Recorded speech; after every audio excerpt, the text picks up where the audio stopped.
દિયોદર ખાતે મહાસુદ 11 નિમિત્તે રામાપીરનો ભવ્ય મેળો યોજાયો।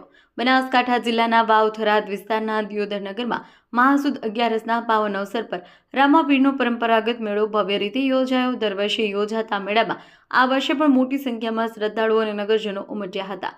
સમગ્ર દેશભરમાં વિવિધ મેળાઓ યોજાતા હોય છે અને દરેક મેળાની પોતાની આગવી ઓળખ અને વિશેષતા હોય છે। એ જ પરંપરાને આગળ વધારવા દિયોદર ખાતે યોજાયેલ રામાપીરના મેળાએ પણ ભક્તિ અને આનંદનો માહોલ સર્જ્યો હતો। દિયોદર તથા આસપાસના ગામોમાંથી લોકો પરિવાર સાથે મેળાની મોજ માણવા પહોંચ્યા હતા।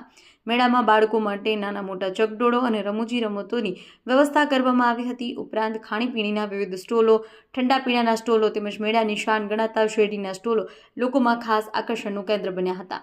બાળકો, વડીલો, માતાઓ, બહેનો અને યુવાનો સહિત સર્વે સમાજના લોકોએ મેળામાં ઉત્સાહપૂર્વક ભાગ લીધો હતો। મેળામાં પધારેલા શ્રદ્ધાળુઓએ રામાપીરના દર્શન કરી આશીર્વાદ મેળવ્યા હતા અને ભક્તિભાવ સાથે મેળાનો આનંદ વ્યક્ત કર્યો હતો। સમગ્ર નગરમાં ધાર્મિક અને ઉત્સવી માહોલ છવાઈ ગયો હતો। બ્યુરો રિપોર્ટ, મહેશ બી પ્રજાપતિ।